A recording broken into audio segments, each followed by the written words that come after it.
I show 8 o'clock, so we are going to get started. So thank you for joining me this morning. Today,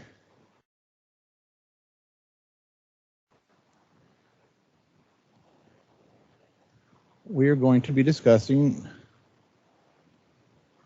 response to storage facility fires. So welcome those of you guys that are online, guys and girls that are online. I appreciate you joining us today. Today's lecture came about as a result of a couple things. One, Mesa had a 2-alarm storage facility fire back in December, which we'll talk about throughout this lecture today. But I guess before I get too far in here, can anybody hear me online? Just want to make sure everybody can hear me. Can somebody unmute their mic and just let me know if you can hear me? Chief, you're loud and clear. Okay, perfect. And also this morning, unfortunately, I don't have someone else in here to monitor any comments that you may have. So if you have any comments or questions, just please unmute your mic and just and let us know here, because I won't be able to see if you're raising your hand or if you have a question or something you'd like to discuss. So please just feel free to unmute your mic and let me know. So anyway, going back to what we said before, Mesa had a 2-alarm storage facility fire back in December. I had already been working on one of the modules for this storage facility incidents a little while back, and so that certainly gave additional emphasis on this. And then 2 weeks ago, Mesa had a second 2-alarm fire at a storage facility storage facility, and so that just reinforced what the training that we're currently going to be doing today. So obviously our disclaimer, just to understand that these types of fires in storage facilities create some unique challenges for us. They can be very complex, very dangerous, fast-moving. A lot of these don't have built-in storage features that some of the other type of buildings that we respond to as far as commercial structures go to. Understanding how these buildings are constructed, avenues of fire spread, some of the void space fire spreads, some of the stuff we're going to be discussing today. But as usual, we talk about no two incidents are exactly alike, and just understand that one size doesn't fit all. So if you have questions about this program or concerns about things we're discussing today, we do follow Volume 2. But if there's anything that you have questions about, please don't hesitate to check with your operations chief officers for a final decision on that. Okay, so response to storage facility fires, very unique incidents. These I've been to probably maybe 10 or maybe 12, maybe at most, probably in my 40 years as a responder. Some were successful, most of them weren't. There are some commonalities that we need to look for, and some of the concerns that we typically will be watching for when we respond to these type of incidents. Obviously, the fire is always a concern for us, the size, location, and then the void space involvement. And we're going to get into each one of these a lot more. So as we get to each one of these topics as we go through this lecture today. Building construction, the design, protection systems or lack thereof, firewalls will be another thing we'll talk about. Content. The fire load obviously is going to be tremendous at these types of incidents when you respond to these things. Also, the unknown hazardous materials that you might find stored in these type of lockers can be a problem or a hazard for us as well. Collapse potential is always a challenge for us. Structural, we don't typically have your major collapses like we might have in other commercial buildings where we have large open wide spans. These type of facilities typically, because of the design, you may have more structural fall through from the standpoint of the collapse, maybe more fall through or localized collapse versus a general building collapse like you might find in a big box structure or something of that nature. But just understand these are very dangerous fires, and we need to make sure we treat them that way. So why are we talking about this? And why do we have concerns about structure or self-storage facilities? There's a lot of them in the valley here. I did just a cursory search as I got on Google and just typed in self-storage facilities, and little red dots popped up all on the map all over the valley here. But you can see here, just in general, these are some, not exact numbers, but you can just see that Mesa's got over 100, Scottsdale 50 plus, Queen Creek's got at least 8, at least that I could find, Gilbert 27 plus. So these valleys loaded with these self-storage facilities, and the potential for a fire is certainly there. I would say on average we probably have a fire in one of these facilities between 2 and 3 or 4, maybe 2 and 4 times per year, at least that I watch, as far as in the East Valley. So that it isn't unusual for us to have a fire here. I know I've got pictures from a fire in Queen Creek that happened maybe a year or two ago, at least that I could tell, at least from the pictures that I found online. But there's a lot of these around here, so the potential for you to have an incident in one of these structures is certainly a possibility. So let's talk about the basics. Let's talk about storage facilities in general so you can understand not only the facility, but then we can understand how the fire spreads and some of the challenges we have with putting these fires out. So typically there's two types of facilities. You got your indoor climate controlled, either sprinklered or non-sprinklered, which you can see there. And then you have your outdoor or exterior storage facilities, which are your roll-up doors, exterior from the structure, not climate controlled typically. And then sometimes there's even a combination of both, where you have a climate controlled facility surrounded by the outdoor exterior non-climate controlled storage lockers. You can see here just a lot of these facilities are lightweight construction. Typically, especially the exterior stuff is going to be one-story metal storage buildings, typically non-sprinklered. Usually they also don't have an alarm system present, which we'll talk about how that comes into play later. In the past, a lot of these facilities were designed with an office up front that was occupied, and access was limited to 8 to 5, basically 7 days a week. Now, most of these facilities, well, I would say probably all of these facilities now have 24-hour access with just a lock and a keypad system at the gates, which allow these renters and occupants to have access to their storage lockers at any point in time, 24 hours a day. Building sizes, you can see here, can be quite large. Not unusual to have structures that are between 30 feet deep, maybe 250 feet long. So you can see there's a tremendous number of units that could possibly be involved in these fires, as well as trying to get a 360 and some of the challenges you see with obviously having buildings this large. Storage unit sizes can vary anywhere between 5 by 5 to up to, at least I've seen some that were 10 by 30. I got online and looked at a lot of these facilities just on Google Maps here, and you can see, for example, the structures down below and stuff. You can see we've got very large facilities here. These are the single-story exterior storage lockers here. Another thing to keep in mind is usually these buildings are located in commercially zoned areas. The challenge that is for us is that obviously it may result in delays in detecting and reporting these fires because once again they don't have residential areas or typically not located on some of the main streets where it might be detected earlier. So we may have fires that have been burning for a while, and that was what we had at least on the Mesa incident that they had. Both incidents, I would say, from that perspective. 3 types of construction: lightweight metal, ordinary construction, and wood frame are all that I've seen so far. Now, I don't know, I've heard somebody talking about tilt slab storage facilities. I have not seen one of those in the valley. This is I'm aware of, so if you have, feel free to unmute your mic and let us know. But typically, you're going to see lightweight metal, ordinary construction, or wood frame based upon the decade or the time that they were built. As we talk about lightweight metal construction, just understand that on these facilities, you'll typically have the wall, ceilings, and doors will be made of lightweight steel or aluminum. You can see some examples of that here. Some of the things I'd like you to pay attention to today as we go through this lecture is look at the video. Look at the pictures, and you can see not only the design of these structures, but you can see some of the void spaces that are created here. You can also see some of the metal as far as the roof materials and the other portions of the structure which may allow fire to spread unimpeded here.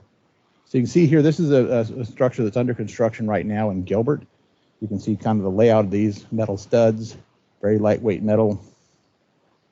You can see how they're designed here as far as the layout and stuff. The other thing, if you'll look closely, you'll see it on the cursor here, you'll watch along the top of a lot of these facilities, you'll see that there's gaps in it. In some of these gaps, and you'll see them in numerous pictures today, the gaps are designed to be there. From what I understand in talking to people, not only in researching these, but in looking into these, that they are designed to basically breathe, so it allows the air to move back and forth across the top of these structures, I guess, so you don't have stagnant air and unusual smells in some of the storage here. It allows air to move across the top of these structures and in and out. The problem with that, obviously, for us is it allows smoke and fire spread to easily travel across these structures when they become involved. You can see a few other designs here. You can see very lightweight, and this is one of the reasons we're going to talk about later, how we strongly recommend not getting on the roof of these structures, at least working over fire. You can see very lightweight as far as the rafters here, lightweight metal. Most of these are covered, at least the exterior units are typically covered with just lightweight metal as well. So if you have fire involved underneath, the potential for failure above is very likely. Some of these structures will actually have a truss system and an attic space. A lot of them don't. Probably the majority of them don't, but you may see a design where you see some attic space there, which may be involved with this, and obviously an avenue for fire spread for us. You can see what some of the lightweight metal structures, after they become involved in fire, you can see the damage and how this metal is compromised once it becomes obviously superheated in the process of being involved in fire. Now, this is kind of some Captain Obvious stuff, but just understand, obviously, as these lightweight metal building construction, the potential for collapse once the fire communicates from the contents to the structure, which obviously will occur very quickly in these types of buildings.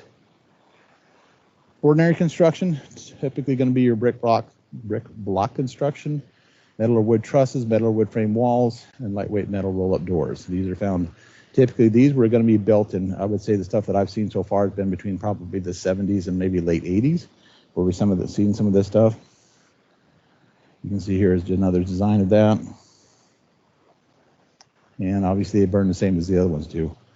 Pay attention also to some of these pictures as we're going through this process. Take a look and you can see that how the access from the different types of incidents you have here, access to the interior of these storage lockers. You can see here where we have down below here where crews have cut through the doors. You can see that some of them, they do the triangle portion or the pyramid cut. Other ones, they do a square cut. Some, they've just opened the doors all together, and some they remove all the way off the structure itself. So pay attention to that also as we work our way through here. Wood frame, wood stucco construction, that's what we had at the two-alarm incident that occurred in Mesa back in December. And that's actually the facility above. The top left picture is the one that actually burned. And you can see there's not unusual for us to see these being not only single story, but sometimes two-story. I haven't seen a three-story structure like this, but certainly a two-story structure. Some of them are dangerous facilities we may have in our city here. We'll talk about some of the dangers associated with that in a minute. You see some of the fires here and some of the wood frame construction and some of the challenges that you'll see in trying to put these out. These are very difficult once the fire gets inside and starts moving around in void spaces. You can see here, this is actually a structure that had a truss system and attic space, which allowed the fire to extend around this facility very quickly, and they had a cutoff point here. Climate control facilities. These are some of the new stuff you'll see going up here, especially most of the stuff that I see going up right now is the climate control facilities surrounded by some of the single-story exterior storage, non-climate controlled. The newer facilities will typically be sprinklered. The older ones are probably not going to be sprinklered. Usually going to be between 2 and 3 stories. I wasn't aware of any facilities that had basements, but since our class we had last week in East Valley Command, I know that at least 2 facilities now that have a basement, one off of Signal Butte and one over in Ahwatukee at around 48th Street and Ray Road, from what I understand, have a basement. So just when you think things couldn't be as challenging as they can be, we find some of these facilities with a basement as well. Understand that we have tremendous potential for deep-seated smoldering fires in these type of facilities, just due to the amount of storage that's included in multiple lockers throughout the building here. So not unusual for us to have deep-seated fires in these structures. Understand that because of the design of these structures, lightweight floors and ceilings may become compromised very early in the process, especially when we talk about non-alarmed buildings where these fires may smolder and burn for quite some time before they're recognized or called in. Understand also that these climate control facilities, one of the big challenges we have is the potential for cold smoke events, and we've got a couple of slides we'll talk about a little bit later on that, getting into that one a little more. Ventilation on these type of facilities will be extremely difficult, and I've got another portion of the lecture we'll talk about that a little more, but just understand trying to ventilate one of these buildings will be a challenge for us and can create some additional hazards for us as well. And then interior overhaul may be difficult due to space limitations in the hallway. So if you look at these structures, and you see what they have here, for example, here you have the hallways here. You've got roll-up doors, and then on the picture on the right, you can see that they had a fire and they opened up the roll-up doors and pulled the stuff out into the hallway. The challenge you have with this, if you can imagine, that when these facilities burn, a lot of times there'll be multiple units burned, because what typically happens is a fire will work its way up to the roof line, then work its way across the roof in the void space, burn the top of these lockers, and then as the fire burns, it burns down through the back and along the back side of these lockers as well. So you can imagine the challenge if you go into this facility here, especially the one on the right. You roll up those doors, you got fire in there, you put the fire out, now you've got to remove the contents from that fire into the hallway. So, and you can see there's a pile of stuff here, which is kind of a pain, but you can imagine that same pile with 2 or 3 bicycles, a couple of kitchen chairs and everything else, and that hallway is going to be almost become impassable for us. So the challenge that comes into play there is obviously if we're trying to exit the structure, either because we're low on air or something, a catastrophic event is occurring or whatever may be happening, it'd be extremely difficult for us to exit the structure if things go wrong. So you can imagine the challenge of this, and we'll talk more about that in a second. But also look at some of the features here. You can look at the roof, which is also the floor above here on the left side here, lightweight metal, got I-beams in here, unprotected I-beams. You can look at this one over here, once again, unprotected I-beams on this side. But just think about some of the challenges, and you'll see this become even more difficult in this picture here.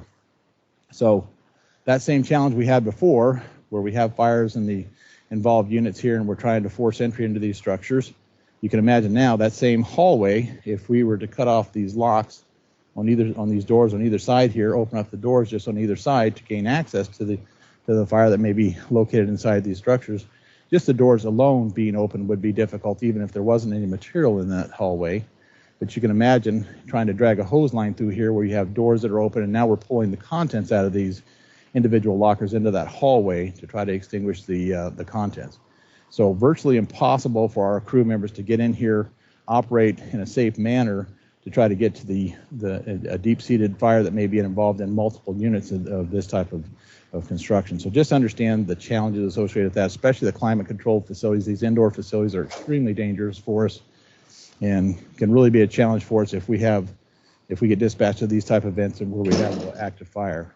And you can also, we talk about, once again, void spaces. You got void spaces here. You got openings above these lockers here. You can see void spaces on this side as well here above the lockers, so which allows that fire to travel here, especially in the non-sprinklered structure, very quickly can travel throughout the building and throughout multiple units very quickly. Another challenge we have is obviously, if we're going back to that same slide here, trying to force entry into these structures. We start talking about how are we going to remove the locks here. We've got some of these facilities have 100 plus lockers on each floor. Now you're going to try to figure out how you're going to gain access into multiple lockers here. Obviously the exterior stuff, we use a circular saw, typically is the way that most, at least that I've seen in most of these fires, how they gain access here. Now can we use circular saws inside of a smoke-filled occupancy to try to open these? How long's our circular saw, gas-powered circular saw going to run in the smoke? You know, that's going to be a challenge for us. I mean, it may run for a little while, but probably not for long. The other challenge, or at least the other option we may have, is I know some of the cities have battery-powered circular saws, so that may be an option for us. And then we have, I know most of our ladders probably have grinders and maybe reciprocating saws of some kind, sawzalls and stuff that we might be able to use here. But also just consider the challenges we have when you have multiple people in this hallway right here, and somebody in zero visibility working a circular saw and trying not to run into the back of somebody else or something else with that saw. So once again, what sometimes is complicated on the exterior of a structure becomes much more complicated in a zero visibility environment.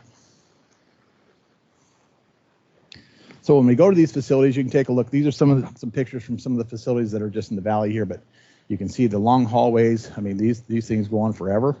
You know, you can see they all look the same. You get in one hallway. They've got, I mean, some of these things are 300 feet plus long, the hallways. The challenge you have also is the disorientation that occurs in these type of facilities. You have firefighters that, you know, when we typically go into a commercial structure that may be involved, even with somewhat limited visibility, as we work our way into these structures, we might have some landmarks where we'll see maybe a forklift or a blue dumpster or something where we might be able to get some reference as we make entry into these structures. And we might kind of use that as a basis for finding our way in or out. Here, you're going to just basically go by 186 orange doors. Some may be larger than others, but as far as being able to determine and trying to orient yourself, it may become very difficult as we work our way through these structures because they all look the same. Also, we talk about void spaces again. If you look here at the void spaces above here, you have protected open trusses here on this side here, but they are open. You can see the void spaces above each one of these units on either side here. So lightweight trusses, which with metal roofs decking or floor decking above for the floor above that. So you can see how this fire can spread and some of the challenges you may see in these things. Another challenge you may have is not only is this hallway 200 plus feet long, but about halfway down, you may start seeing dead end hallways that go off to one side or the other. And so just when you think it's not as complicated as it can be, the dead end hallways may get you off the main hallway and get you into a pocket, which may create some problems as far as your orientation and getting out of the structure. So take that same thing now and go limited visibility, and imagine the challenges we have not only with locating the seat of the fire, but extinguishing the fire, opening up multiple lockers to try to gain access into the lockers, pulling the materials out of those lockers into the hallway where we're operating to try to extinguish them. So you can imagine this is a very difficult, very dangerous fire to fight here for us, and we need to make sure we respect these type of facilities when we have an incident that occurs in them. We've already talked about the disorientation. So floor assemblies, you can see here, this is some of the different floor assemblies that I was able to find online here. The one in the middle, or the top right here, this is actually the floor assembly that was in the facility that burned in Mesa back in December. Here you can see they're 2x10 joists with tongue and groove plywood above that. It's actually a very strong floor if you were to just look at it in general. But even this floor, because of the delay in reporting, and I'll show you some other pictures which show some of the damage and burn through that it had even with a floor this heavy. And obviously they're designed to hold weight because people are obviously rolling refrigerators and other stuff up and down these hallways. So they're pretty well designed, the floors, and which are the ceilings obviously on the floor below, but just understand that they can be compromised relatively quickly when they're exposed to fire. You can see some of the other floors here. You got expanded metal floors. You can imagine obviously if we have a fire with something with expanded metal floors, that smoke and fire will travel obviously through there unimpeded and throughout the building here very quickly. You can see some unprotected steel, lightweight metal floors here, some lightweight trusses here. There's a picture of the 2x10 joists that they had on the Mesa fire that occurred back in December. Here you can see that it burned so long that it burned off the tails of these 2x10 joists. You can see more void spaces, protected metal here, protected metal I-beams. One other thing to think about with the Mesa incident that they had, and we'll get into it a little more, and I'll show you some pictures from it in a minute here, but one of the challenges that they had is that fire burned so long that it had burned through some of the flooring. And in the Mesa incident, where they made entry into a second floor of this structure where they were trying to locate the seat of the fire, as crews were operating in there, they operated maybe 15 or 20 feet inside of a doorway on the second floor of a two-story non-sprinklered climate-controlled facility that had been burning for hours.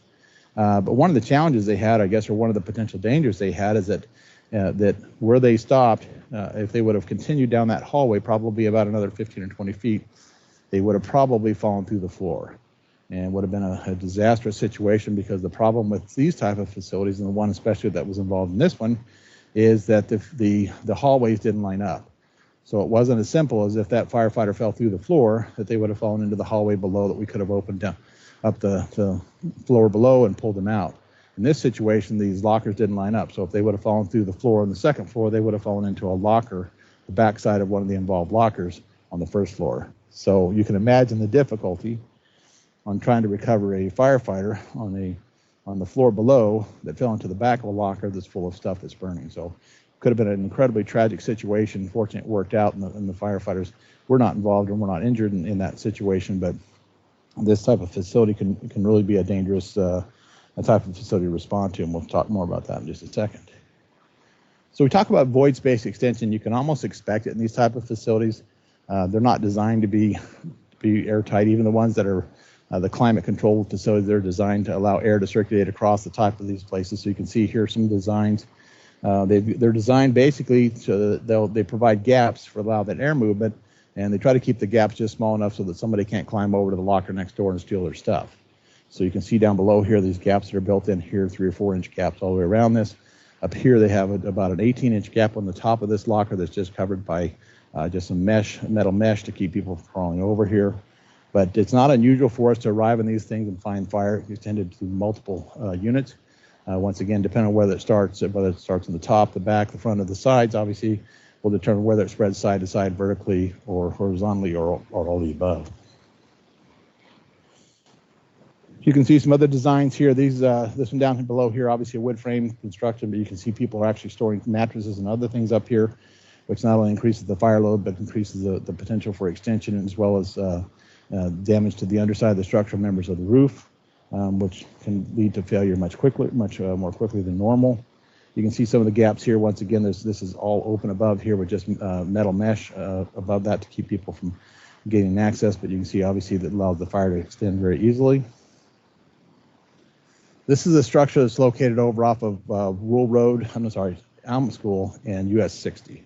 It's a giant facility, which we'll show you another picture of here in a minute, but you can see here there's about a 2-foot gap on the top of this here.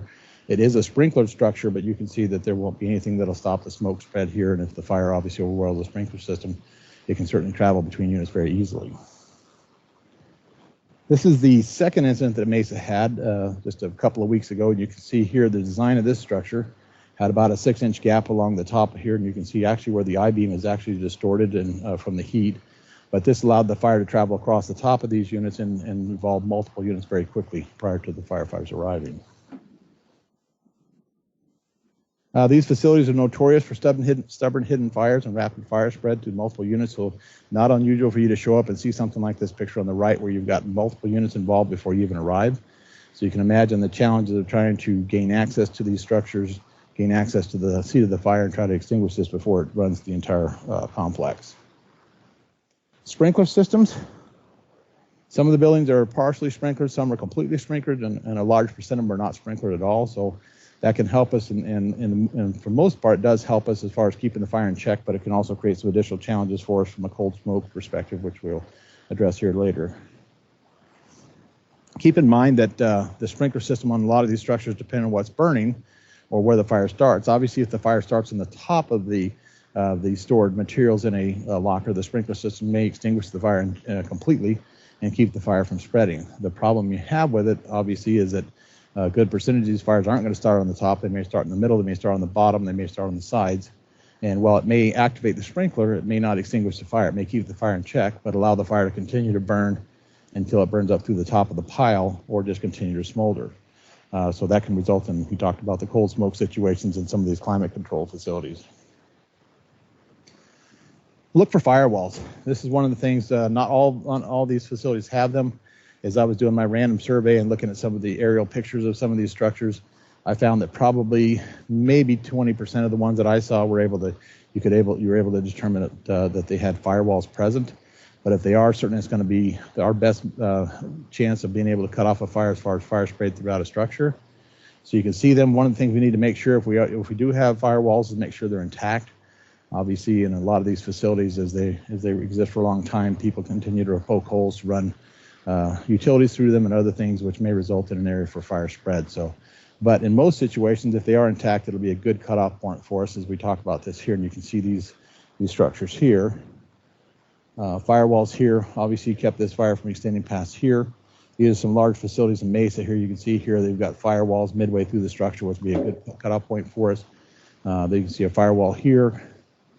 This is the incident we had 2 weeks ago here. This is some surrounding buildings that we had firewalls here. You can see those coming up through the structure. And this is the extra structure that was involved here that we had in Mesa here. You can see here that the fire began over in this area here, extended to all these units on either side here, stopped at the firewall for a cutoff point. So if we do have firewalls, it's going to be very important for us to locate those firewalls and make a stand there, make sure they're intact, and make a stand if we need to at that point in time to make sure it doesn't burn any additional units that may become involved. This structure is kind of unique only from the perspective of the size of the structure. This is a building that was converted here a while back. It's called US 60 self-storage. And this is one we talked about in Alma School and US 60. But you can see here just the design of this structure. You can see the void spaces above these units is approximately 2 feet. The good thing about it, I guess, from our perspective, is it actually gives us a little bit of a chance from ventilation because it actually allows some openings that go from not on the outside but to the interior of the structure. Roll-up doors, which may give us a little better chance of trying to ventilate the structure, but it also allows that fire to travel through the structure pretty easily. But if you look at the sheer size of the structure, this is about 79,000 square feet here, another 30,000 square feet, so over 100,000 square feet of storage lockers with a 2-foot gap along the top of all of them. So you can imagine if we get a significant fire in the structure, it could be very easy for it to fill with smoke. And then if you start looking at just the number of openings here to try to gain access and not only to put the fire out, but also to remove smoke can be very difficult for us and very challenging.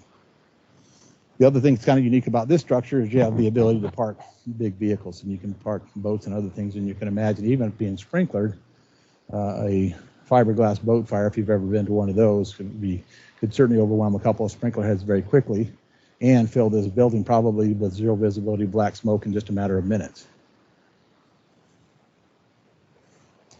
Gaining access to these facilities is always going to be a challenge. I mean, obviously they're designed from a security perspective to prevent people from gaining access to other people's lockers and materials. So they're always going to have some significant security protection features. For the most part, all of them will either have gates around them or fences around them. Most of the exterior fences will be topped with barbed wire, obviously, which will limit some of our access. If the buildings that have, for example, some of the climate controlled buildings will have security doors, metal security doors to some of their interior hallways and common areas. But expect to find these gates here. Some are as simple as the one up top here is just a matter of a padlock and maybe even a Knox locks that open that one up. Some of our facilities obviously have Opticom that will allow us to open the gates. But in other situations, we're going to have to force the gate, and we've all probably been to those situations, or at least seen those situations where sometimes that's easier said than done. I've watched crews work on these gates for as much as probably 5 minutes, using everything from circular saws to Hurst tools to try to gain access to some of these facilities. And obviously, the entire time that's happening, the fire will continue to burn. In the Mesa incident, you can see they removed the gate altogether and moved it out of the way here to gain access here. I'm not sure specifically how that occurred, but obviously it provided additional access for them. Occupied office or automated entry. This is one of the changes also that's occurred over the years here. Back in the day, you used to see these type of facilities right here where you'd have an office down below and some living space above, where you'd have an office manager that would be there 24 hours a day for the most part. They would work in the office from 8 to 5, and then afterwards they would move to the living quarters above or around back or on the side of these structures. This is not necessarily the norm anymore. For the most part, what you're seeing in most of the facilities, especially the climate-controlled facilities, are now there's nobody on site at all. There's little kiosks that allows you to key in your access number. It opens the gate or opens the door, and you can have access to the structure 24 hours a day. So not unusual for us to, the good thing about having these structures here with the occupied office is when we made access, we could talk to the owner about, they may not only notice the fire happening sooner, but we could talk to them about whether or not there's occupants living on site or in some of these storage lockers.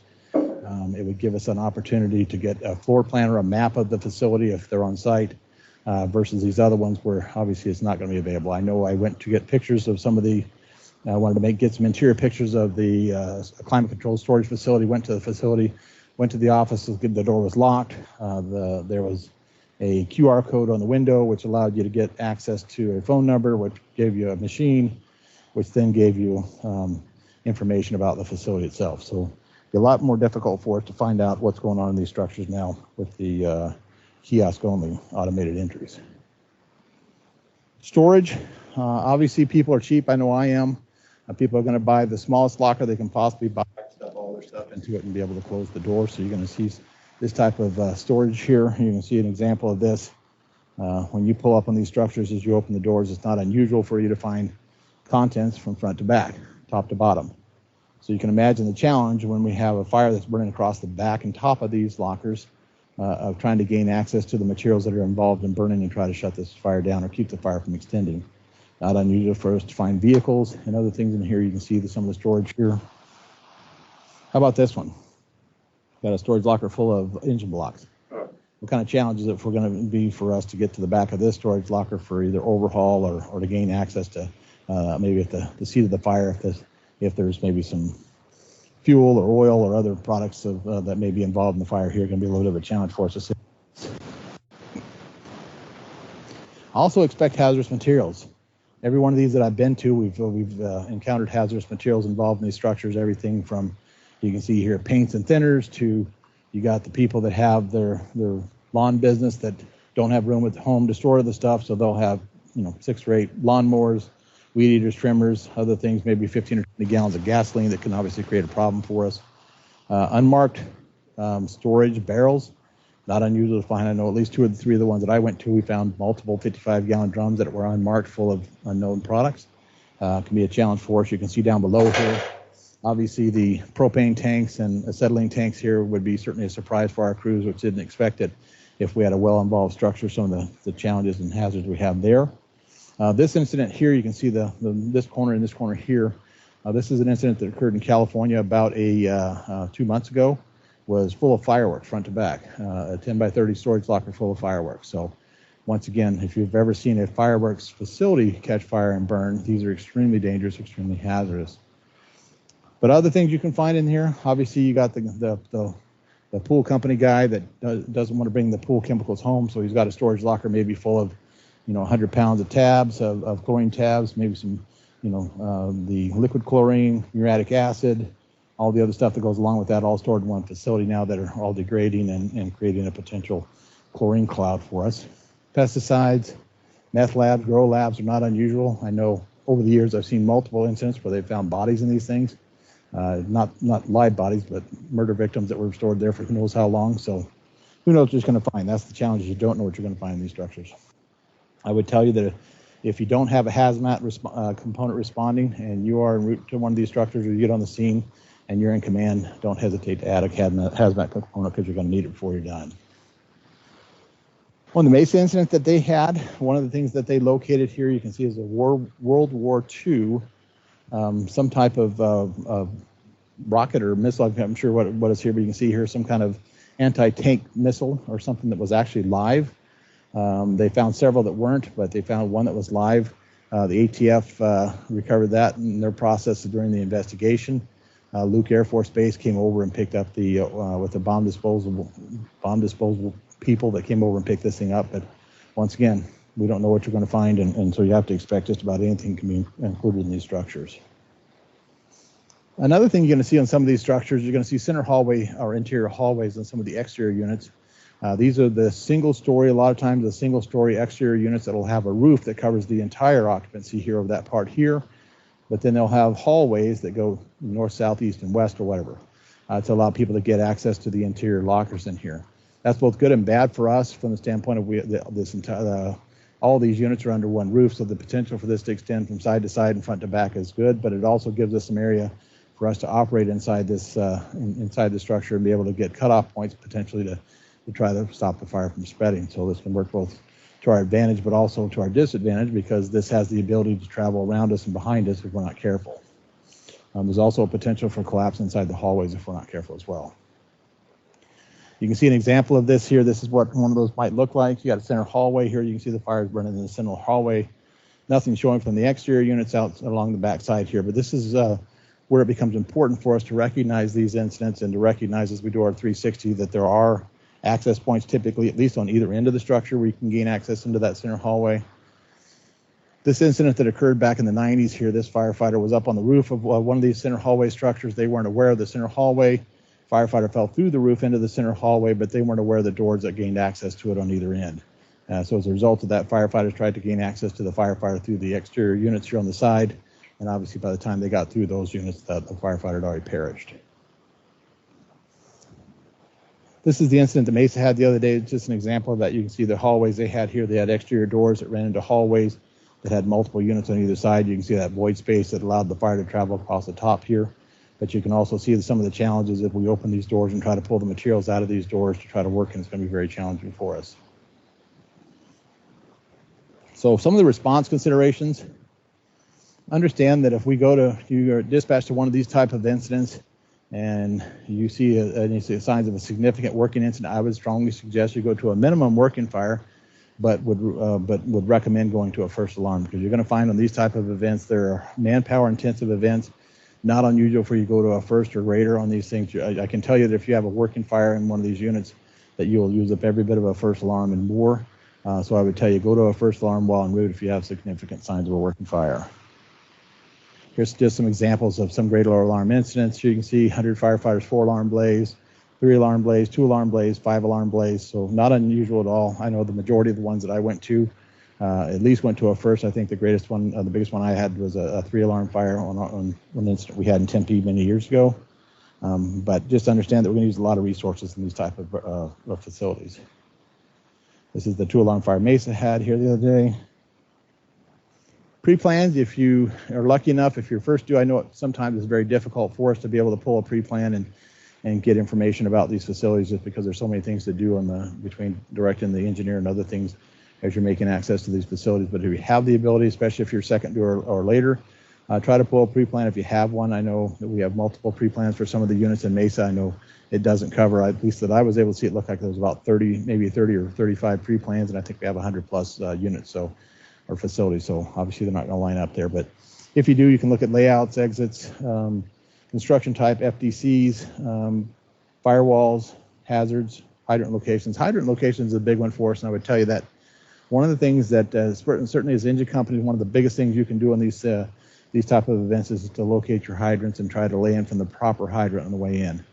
A good percentage of these facilities, and I would say probably 50% of these facilities, have a one way in, one way out. And you can see, for example, here, only one way to get into the structure.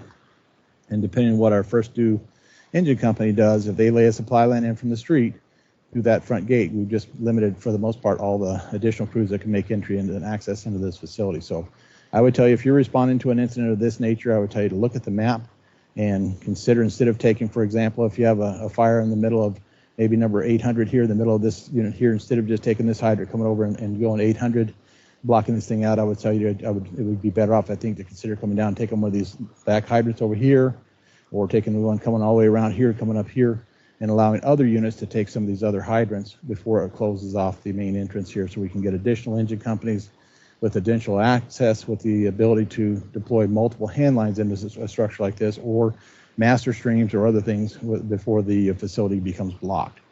So strong recommendation. Once again, look at the map, look at the hydrants, and if you have the ability, even if it takes an extra 30 seconds to come into the facility, catch a hydrant from the backside or a different location and lay in, and allowing us to have more than one supply line into one of these facilities is going to be a great advantage as far as setting our incident up for success.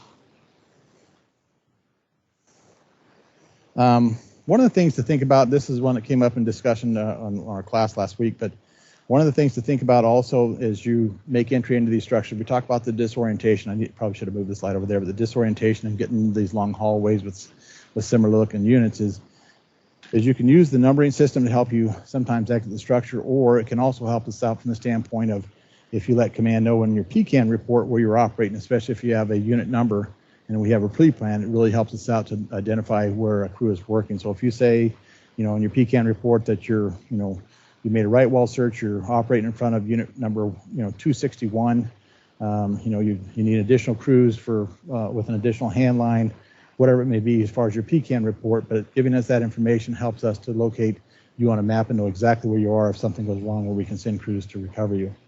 The other thing that comes into play there, obviously, is, and we can think about is if we have a situation where a firefighter gets lost, is for them to let us know what locker number they're by will help us also to be able to gain access to that firefighter, either if we have a pre-plan or just if we know that from a locker perspective that the numbers get smaller as you head toward the east or west of the structure, or something like that can help us guide that person out or guide crews to that person.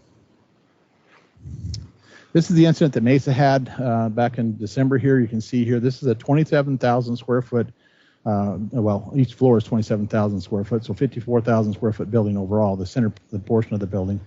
But if you can look at the first floor, there's a total of 2 entrances in that first floor.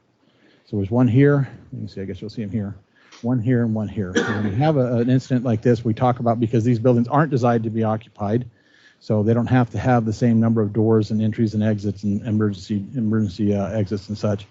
So you can see here the challenges that we have a fire in a structure like this, and this is one of what we talked about before. One of the more dangerous fires we could have in our city is going to be a multi-story, non-sprinklered, climate-controlled facility.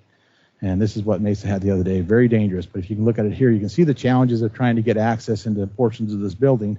If you have fires in some of these interior hallways, not only is it going to be difficult because you only have 2 ways in, but it's going to be difficult because we start talking about how far are we going to take a hose line into a zero visibility environment where we have fire extending around over our heads and other places in these structures through multiple lockers here.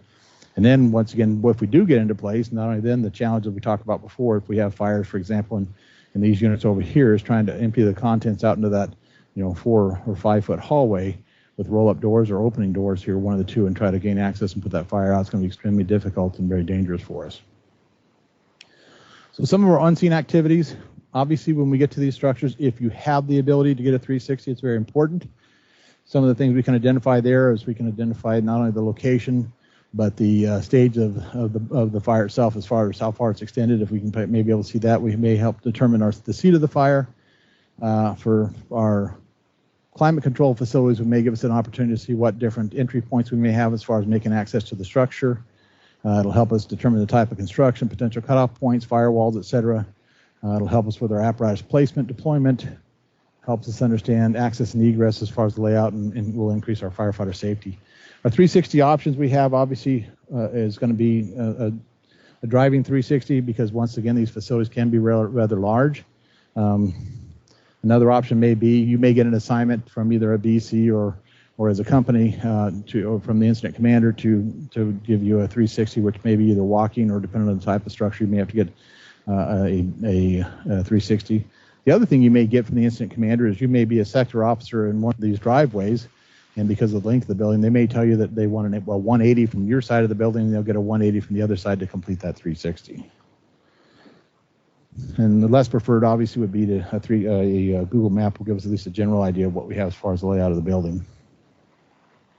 Just a reminder, this isn't the Mayday class, but just remember 73% of all Maydays had a missing or incomplete 360 survey. Very important for us, because in a lot of situations we find that the seat of the fire wasn't where we originally thought it was when we did completed the 360.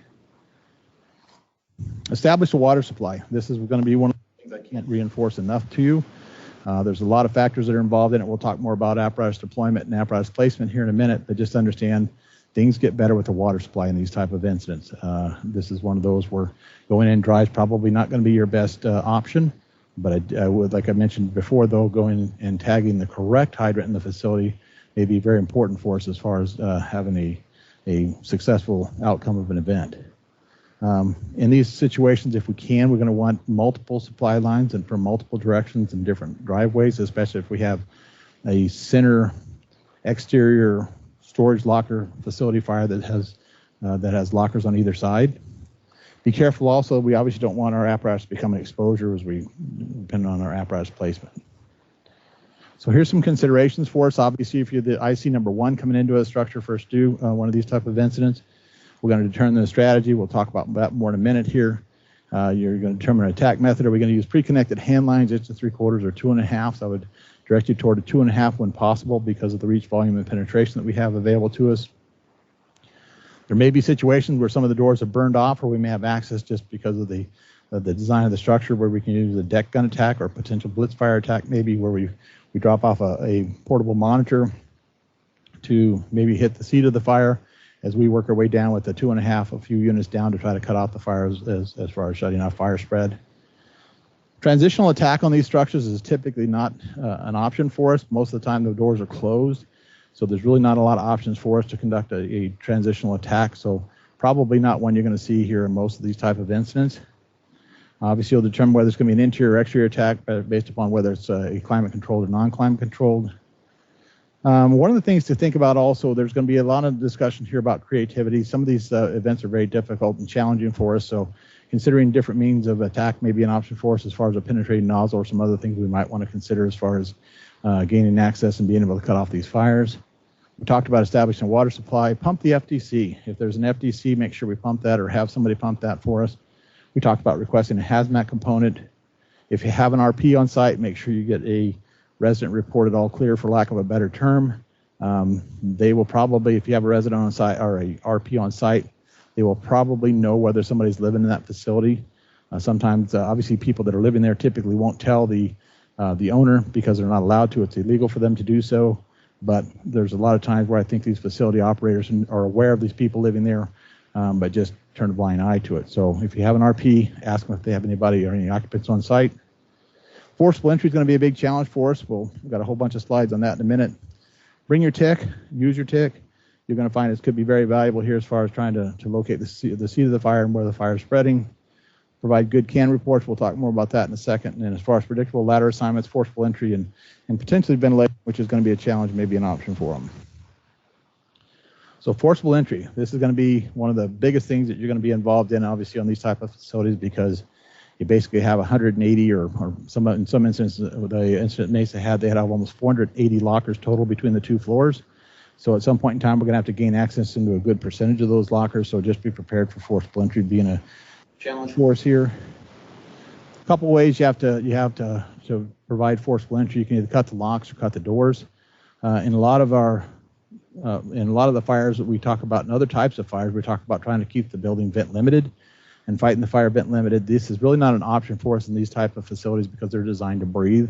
So you're probably not going to have any vent limited capability. So the question there is, do we cut the locks so we can open and close the doors so that we have the full width of the doorway to open and close? Or do we cut the doors off so that the doors can't close behind us or have other potential problems for us? You can see here, looking down here, the doors themselves are pretty lightweight metal. They're not real heavy duty as far as being able to open and close the doors. I've seen numerous videos of firefighters just coming up with a trash hook, hitting the door in the corner, ripping the whole door off with some larger people working. Obviously, the trash hook will rip the whole door off out into the driveway here. You can see here that they've done the pyramid cut, or I'm not sure if there's another term for that, the triangle cut here, which obviously keeps the door from closing behind you. The challenge you have here, obviously, if you don't cut a significant opening, may be challenge of getting larger items out of the building here, but there's some options you can see as far as gaining access into these structures here. Additional ways of removing doors. You can see these fires, how these fires spread here. Once again, can happen you may pull up, and literally this is what it looks like as you pull up here. You may find that you have fire in multiple units and it's spread throughout that entire string of storage lockers. You can see here these guys trying to remove this locker door. Sometimes it looks better than others. Sometimes it looks like somebody's trying to get into the hood of a car fire.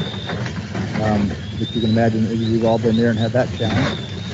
But lightweight door, but sometimes it can be a little difficult. The other challenge you have is to lift the door up. You can see this assembly over here on this side. Is this can fail also and allow that to fall. Not real heavy. I mean, not talking hundreds of pounds, but it'd be enough to probably give somebody a concussion. But you can see here this door's kind of failed too. You can see that assembly right here as they're trying to pull it off here. But sometimes it's certainly easier than others. You can see them trying to move that door and kind of give them a little bit of business. But just understand that you may have to open 30 or 40 doors on one side of the building and then 30 or 40 on the other as well. So not unusual for us to have to open multiple doors. So getting additional ladder companies there or additional units with the forcible entry capability is going to be a big plus for us as far as the success of the outcome of the event. Apparatus placement, just some things to think about. Park on corners when possible. So for example here, if you have the ability to park on the corner and string lines down either side or be able to operate from a command perspective and limiting our access and other things have maybe one of the options we have available to us. Understand that these driveways are typically very narrow. You can see here in almost every one of these driveways, you're going to see there's a center trough that runs down the middle here, a gutter. And as these fires burn here, not only will the water run off, but obviously the hazardous materials run off. So try not to park in the middle of that driveway, park on the uphill side if we can, away from the opposite side of the fire, if at all possible, so your engineer doesn't have to stand in the runoff and hopefully if there's any flammable liquid that our vehicle's not parked in the middle of it. If you have multi-story structures like you do here, be careful about parking in the driveways and in the narrow driveways. You can see here these are clips from videos here, and both of these units had to be backed out and moved out of this incident because of the collapse potential. So just understand that as far as our apparatus positioning. You can see we talked about the gutter here. You can see that here. You can see apparatus. There's very limited space here, and this is actually a pretty wide driveway compared to some of the other ones. Another situation where they're parked too close and they end up having to relocate this unit here. But once again, this is a lightweight wood frame construction here. We're burning off the roof with it and burning the units down here. You can see vehicles in here and all the other stuff that's stored in these things. So we'll talk about command because obviously as a company officer, you have the ability to be IC number one. It's probably a very realistic situation as a result of there's more engines and ladders than there are battalions. So there's a good chance that if you respond to one of these events, first two, that you will be the initial commander. So we'll talk about things with that associated with that. So determining strategies, that's the first thing we have to do. Obviously, we got green, yellow, and red. I would tell you that the vast majority of these facilities, even though some of them are occupied, and we're going to talk about more about the people that reside in these facilities, that I would still tell you in the vast majority of these incidents, we're going to be operating in the yellow when we arrive. Most of the life safety hazard we have is going to be showing up on the fire trucks out front. So I would tell you use extreme caution about being really aggressive, moving into the interior of these structures to conduct a search in a commercial building. because it's going to be probably ineffective and very dangerous and almost impossible to do. Now, I'm not saying never, because obviously if we have a known rescue, that changes everything. But in general, for the most part, we're probably talking about trying to save savable property when we arrive at these events. So we got to decide offensive interior attack or cautious defensive attack, and obviously the conditions will determine that on arrival. Strategy, obviously there's a number of fireground factors that you need to consider. We're certainly not going to go through all these, but just this comes into play, whether it's construction, whether it's design, whether it's amount of fire involvement, arrangement, all these things come into play as you start deciding whether or not you're going to be offensive or defensive on your initial attack. Some of these events you're going to find you have fire through the roof on arrival. This is the incident that Mesa had here. They had fire through the roof. This is a picture taken by a passerby here that called this fire in. Anytime you have fire through the roof of a commercial structure, it should be a huge red flag for us. Obviously, it means unless it's a AC fire or a roofing materials fire on the roof, if you have fire and structural members in a commercial building that's already burning through the roof, we need to strongly consider whether or not we're offensive or defensive. These buildings, you don't have quite the potential that you might with other structures as far as the mass large space collapse, but you certainly have the potential for collapse and certainly have the potential for that fire spread to involve multiple structural members prior to our arrival. So keep in mind, anytime you have fire through the roof, we need to be very careful about what strategy we're going to move into. Other thing to consider for us here is cold smoke situations. This is a situation where we have, for example, you may see this certainly in the climate-controlled, sprinklered, multi-story facilities. Very good chance that you're going to arrive and find a cold smoke situation. You may find it also in the non-sprinklered, but for the most part, those, once they get going, it's pretty hard to stop these. But if we have a cold smoke situation, some things to think about there is that certainly when we operate in these zero visibility cold smoke environment, we need to make sure as company officers that all of our firefighters in the hose line at all times, no complacency. Very easy for crews to get lost, very easy for crews to get disoriented in these situations, and conditions can change very quickly. A couple of other things that came out of the large space cold smoke building fire policy that recently came out. We want to make sure we don't extend our hose line past 150 feet into the building. If we cannot find the fire, command will probably pull these firefighters out of the building and implement another plan. This is kind of one of those situations where we have a sprinklered climate-controlled facility. We need to understand that we need to almost treat this like a hazmat incident in certain situations if we don't have easy access to the seat of the fire, don't locate the seat of the fire very quickly.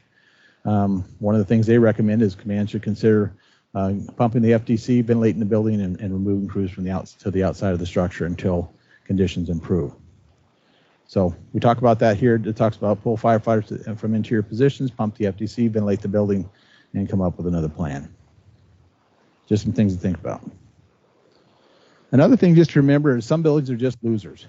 This one sometimes it's hard for us to get through our heads because we don't have a lot of structure fires. We don't have a lot of opportunity to put our skills to work and to use. So sometimes we're very aggressive, and we try to be very aggressive because obviously that's the best interest in the majority of our fires, quickest water, best water, and some of those kind of things. But I would tell you, we also need to recognize that there are certain structures that are just losers. Churches, if you have, I mean, obviously not a room and contents fire, but if you have structural member involvement in hidden spaces in churches, dollar stores, bowling alleys, storage facilities, certainly stick farms, big box stores, we need to understand these buildings are probably going to burn to the ground. There's been a number of fatalities over the years, firefighter fatalities over the years in these type of structures. The vast majority of I've watched probably literally 10,000 plus videos, read hundreds of NIOSH reports, so many different articles and videos and these type of events over my 40 years. And very seldom are we successful in putting these type of structures out if they've got significant headway prior to our arrival. And the sooner we recognize that, the better off we're going to be. We talk about don't get in the way of outcomes that cannot change. So if we've got a structure fire that we get to that's well involved, the sooner we recognize that this building is not going to be a winner and we get our crews to a safe location, the better off we're going to be and prevent certainly a potential for firefighter injuries or fatalities. So this incident that occurred in Mesa, you can see here, we got firefighters up on making entry into the second floor of the structure. We had limited visibility.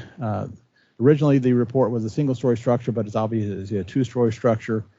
Crews were on the inside, limited visibility, said low heat initially, but I know crews talked about in some of the after-action report here that some of the crews that were in front of this, on the nozzle on this, talked about extreme heat or heavy heat here, limited visibility, difficulty finding the seat of the fire. And we talked about here, if you look at this structure here, if they go in that front door, go in that door, and about 30 feet down the hallway to the right, there was a hole in the floor. So if one of these firefighters would have made their way down that far on this structure, probably would have fell in. And what would have happened if one of our firefighters would have fell through the floor? Do you think the rest of these firefighters would have just came outside and say, sucks to be you? No, we know that's not the case. We know that they would have probably attempted to gain access to that firefighter from above, from below. Once again, if that firefighter would have, or a firefighter would have fallen through, they would have fallen through into one of the lower units there, so you didn't have access to a hallway from below. So these are extremely dangerous. We have to decide once again what strategy we're going to be operating, whether it's offensive or defensive, yellow, green, or red on these structures. In this incident here, once again, I would tell you we're probably operating in the yellow, and probably, the sooner we recognize the situation and the construction and other things here, the better off we're going to be. And here's the challenge with this. And I know we love to fight fire, but here's one of the challenges with this. With all the effort and with all the risk we put into this, here's what it looks like today. They scraped it off. Every bit of this structure's in the landfill now.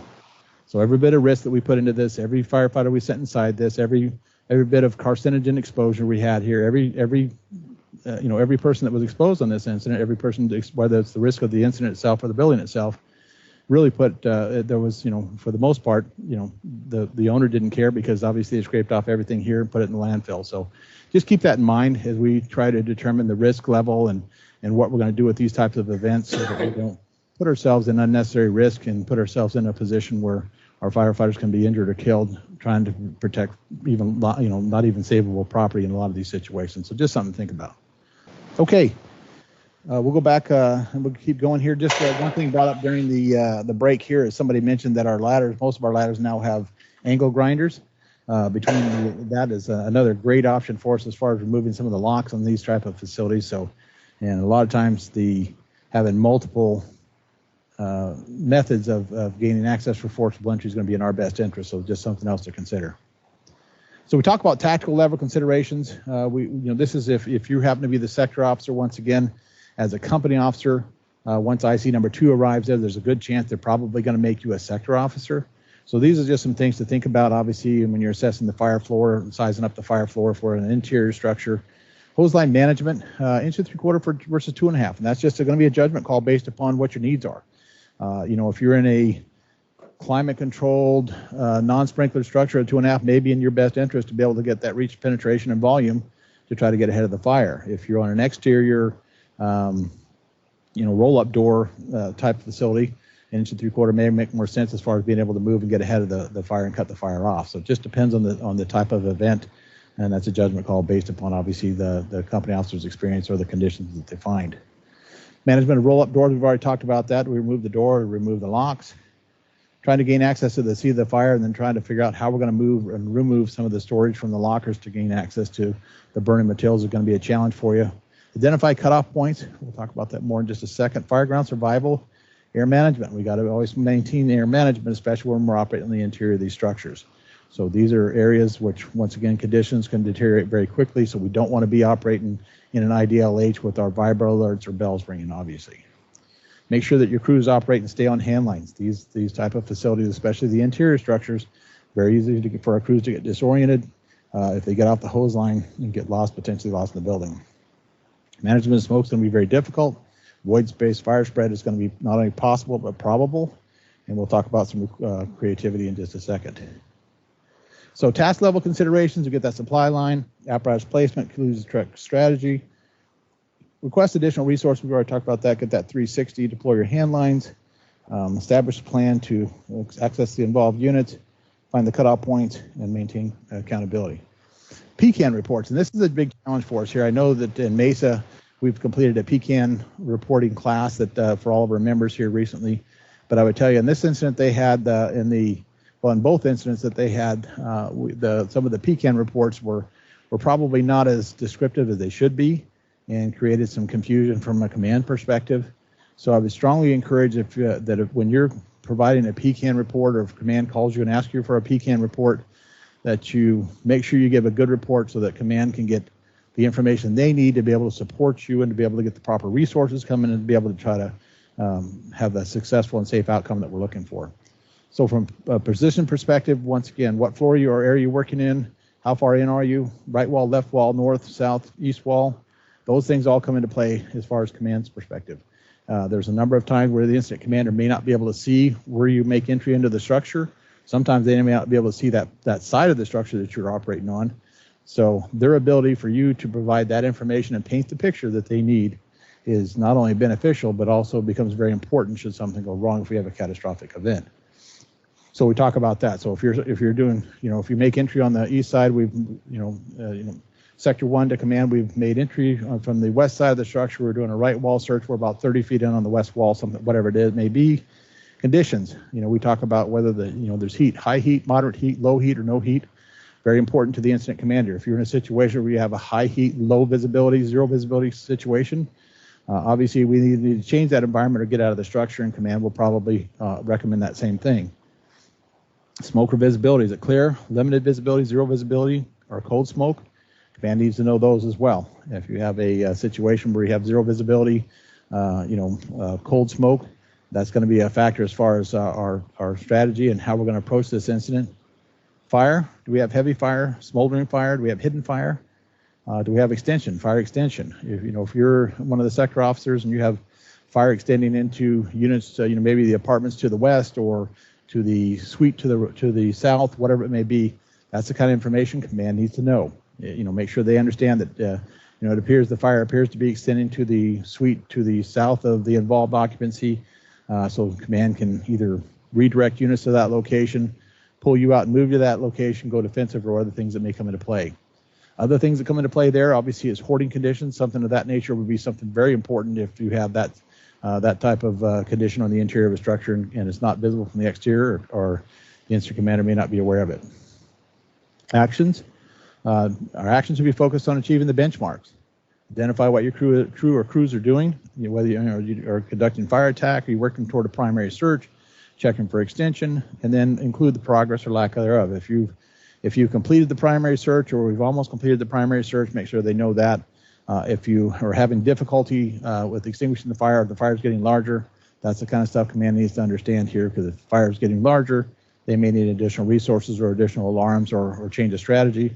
If it appears that you got fire control or getting control of the fire, that's going to help command as far as determining whether or not we need additional resources and other things as well.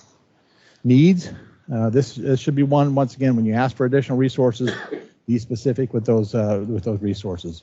Instead of just saying, give me another crew to the second floor, make sure that you understand, what you're looking for. Are you looking for a ladder to the second floor with tools to gain access into the attic space? So, we're looking for something from that perspective, or for salvage and overcall. Are you looking for another engine company with a hand line to try to cut the fire off or extend into the west or east or wherever it may be? Those kind of things are very important. Be careful about saying no needs. Sometimes our crews, I think, say that just so they can get off the radio and get back to work. If you have needs, make sure you request those needs, and especially because otherwise command's probably going to come back to you. If the fire appears to be pretty significant, you have limited resources in your sector, and you tell them you have no additional needs, they're probably going to come back and say, you sure you don't need another engine company or another supply, or another hand line or something else here, because it may not be realistic to think that in a large, maybe a strip mall or something like that, a large suite, that one unit with a hand line is going to be sufficient to deal with that problem. Also, PCAN should be delivered anytime we have conditions improve or worsen. So if conditions are getting better, that's one thing command needs to know. If the conditions get worse, certainly they need to know that as well. And as well as if you're given an assignment to check for extension on the third floor or whatever it may be, if you complete that assignment and objectives, that should also be something that you relay back to command so they can check it off their list and reassign you if needed. Be prepared to give PARs at benchmarks. Try to monitor your low airs and stuff so that if you need additional resources or replacement crews, that you can get that done as well. And then have the courage to suggest a change in strategy if indicated. This is one that's very difficult sometimes for our engine companies and ladder companies to do, but I would tell you that as an incident commander, and a number of incidents, large incidents and other incidents, that I would always welcome if a engine company or somebody, if conditions are not tenable on the interior, or there's potential for collapse or other things going on, we would always welcome certainly that recommendation for a change in strategy, and I would tell you, I'm not aware of ever a situation where we would deny that and continue operating on the interior. Don't be overly optimistic because you don't want to hurt command's feelings.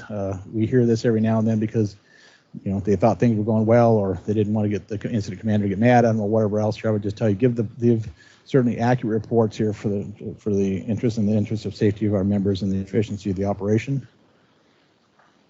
Just in general, PCAN reports should be brief, include relevant information, try to avoid too much detail unless it's necessary to get a point across, and should provide, if the incident commander has asked for specific information in a previous request, for example, can you check for extension into the unit to the south, make sure you give them that specific answer when you call them back. Tactical reserve, just understand here that from an incident commander's perspective that this is the reason we have additional units in staging at all times here, because obviously these incidents have the potential to spread and get very large. So it's not unusual for us to request additional resources and have significant units in staging, not only for the replacement of the units involved, but also for the overhaul and other things that come into play in these things. You can see some of the staging here. Elapsed time notifications, typically the IC number 1 is not the incident commander when we start getting elapsed times, but you may get an elapsed time, a 5-minute elapsed time before the battalion gets on the scene. Just a reminder, the alarm room, that's a good time for us to confirm that we're operating in the correct strategy. And then you also need to let the alarm room know what strategy you're operating in, and then most people will tell them also if you're working toward a primary search or fire control or whatever we're looking for as a benchmark. Search and rescue. Okay, so we talked about these events, and we talk about whether or not we're operating in the green when we arrive on these structure fires and the potential for somebody being inside these structures. Well, we know people do live in these things. I did a cursory search here to find out some of the information about whether or not, because TikTok and other places talk about living in these structures here. But I also found that there are times where there are people that the fatalities associated with some of these type of fires. Not a lot of them. This is, as far just as a percentage, but there are situations where certainly a fire occurs because a lot of these structures do not have alarms in them because they're not designed to be occupied, where either people didn't hear them, they were had altered levels of consciousness either because of medications or recreational drugs or alcohol or other things. So there are times where people do get killed in these structures. This is an incident that occurred when, unfortunately, her boyfriend locked her in the facility and lit it on fire here. But there are possibilities of people living in these. I Googled just on Google and TikTok, you can see here the directions on how to live in a storage unit. They're all over the place. There's hundreds of these videos and stuff on teaching people how to live in these storage lockers. And you scratch your head and wonder why, but it's real life here. And this is a situation you can see here. For example, my daughter, for a while, was living in an apartment by Tempe Town Lake and paying $1,900 a month for a studio apartment. It's incredible. It's an unbelievable. And now, from what I understand, the same apartment is $2,200 a month. So you start looking at people that may be down in their luck, or even students or other people, and they're thinking, okay, for $300 a month, I can get a 10 by 30 locker. For $1,900 a month, I can get the same size studio apartment. Sometimes it's that when people look at doing these things, they talk about people living in these things. They talk about some of these, obviously a lot of these lockers don't have power to them as far as outlets. They talk about replacing the overhead bulb with an outlet. They make outlets that you can screw in a bulb that has a outlet on it, plug on it. They tell these people, you get a gym membership so you can use that for your shower. You run your fan and your lights and stuff off of the overhead plug, and you roll the door up and down when you most of these people either live out on the street or sometimes they're living in the library at school or whatever else, so they're just sleeping there overall. But just understand that certainly you can have an occupied structure. The challenge for us is trying to figure out which one. For example, the incident in Mesa, 184 units on each floor. We're not going to search all 184 units. It's impossible for us to do. Now, obviously, if somebody tells us there's somebody in unit number 116, well, we'll go to 116 and conduct a search. But trying to conduct a search on one of these structures is virtually impossible. Fire victims, there is a possibility of locating a fire victim. Obviously, if we find one, notify command. Try to determine the safest, most effective means of removing them. Once again, a lot of these facilities have limited entries. You may only have 1 or 2 entries, so versus a house or something where you might be able to move them from a door or window. For the most part, you have 1 or 2 options to probably move some of these victims if you find them. Is it practical to do a right or left wall search in a large complex structure like this? I would tell you no. We'll show you a picture of just with the challenges associated with that, but I would also tell you that we would do a targeted search if indicated. So if somebody calls the alarm room and tells them, hey, I'm I'm living in one of the storage units here. My storage unit's filling with smoke here. The building's on fire, and tells them we're in suite number 218 or whatever. We will certainly dispatch crews, if at all possible, to that suite or that locker to try to gain access to that and remove those victims. But in general, just the fact that we're going to try to conduct a search of a whole facility, probably not going to, it isn't realistic to think we can do that. We talk about the rescues may be what we call actions of opportunity, which means while we're doing simultaneous fire attack, we may stumble across somebody, obviously either in a facility or in the hallway or something. We would obviously remove them to the exterior. But just understand that one of the challenges we have here is because these are not designed to be occupied, you may not have warning strobes and alarms here to wake these people up and get them out. So this is the facility that they had in Mesa. You can see here, you can see the challenge of trying to conduct a right or left wall search here. You can think, just looking at this here, can you imagine trying to take a line in here, doing a right wall search here, all the way up here, over here, down here, here, all the way down here.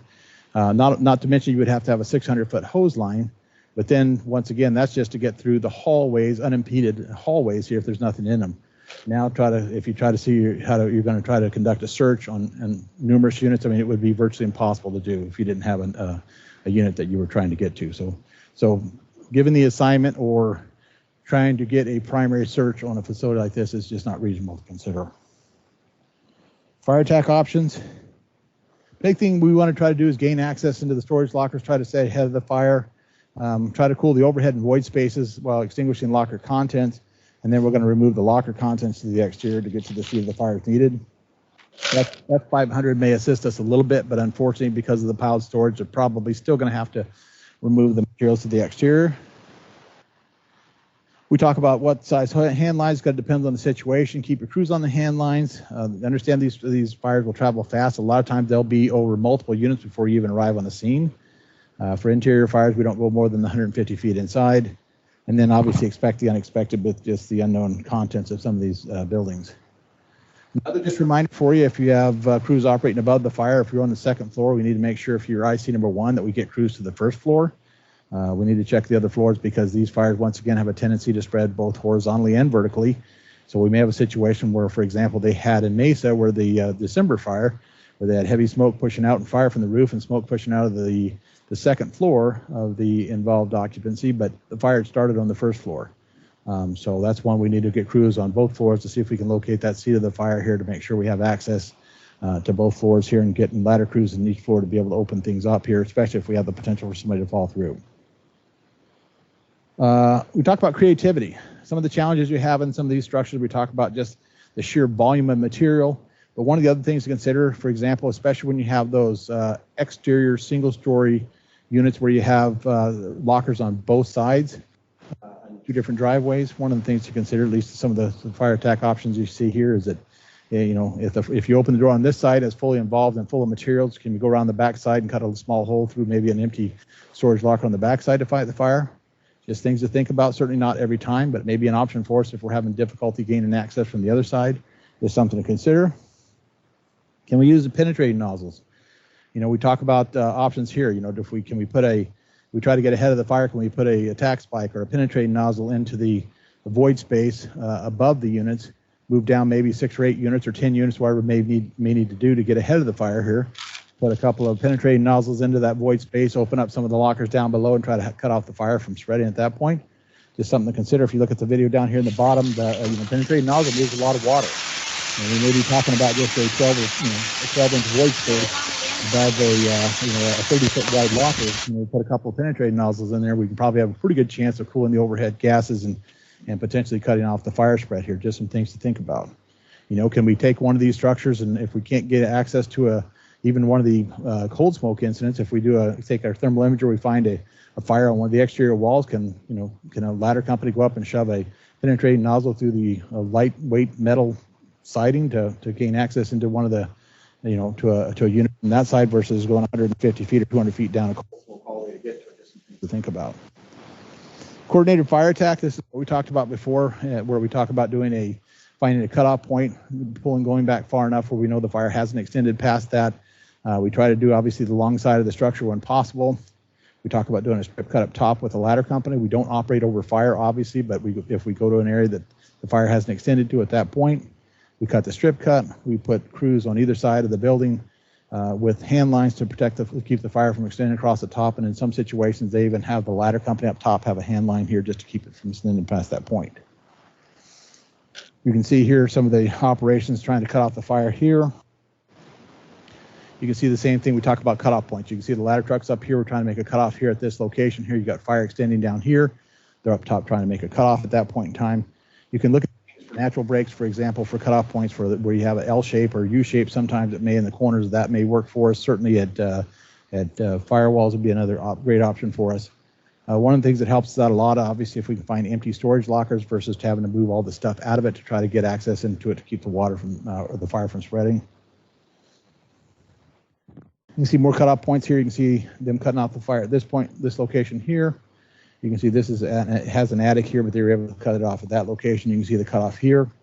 This one, obviously, there wasn't any cutoff point, and that fire just extended. This is what happens probably 50% of the time. When you get there, the fire will have extended across the top of these structures. No matter what we do, it's going to burn all of them anyway. And it's just a matter of trying to remove all the material and extinguish and overhaul of the fire. This is why we don't get on the roof. You can see the heat up here in lightweight metal. The last thing we want to do is have crews operating above the fire as far as ladder companies and stuff, so we don't operate above fire in these types of structures when you got lightweight metal roofs and other things. Cutoff point. This is one of those where we talk about being pessimistic. For example, if you have a fire in that location, we come back here, maybe we open up some storage lockers on either side and go, hey, it looks like it's clear to this point here. We try to make our stand. We talk about having, the ladder cut a trench across the top there. Being lightweight metal, not that hard to do if they have the time and if it hasn't extended past that point, and then provide protection lines from underneath and maybe above, maybe just some things to consider. You can see here, here's LA City, cut off here, they're way too close in my opinion. And building banks are ground, just like we talked about doing some other things, and throughout some of the already happen here. The fire dropping down below through the roof to the first floor.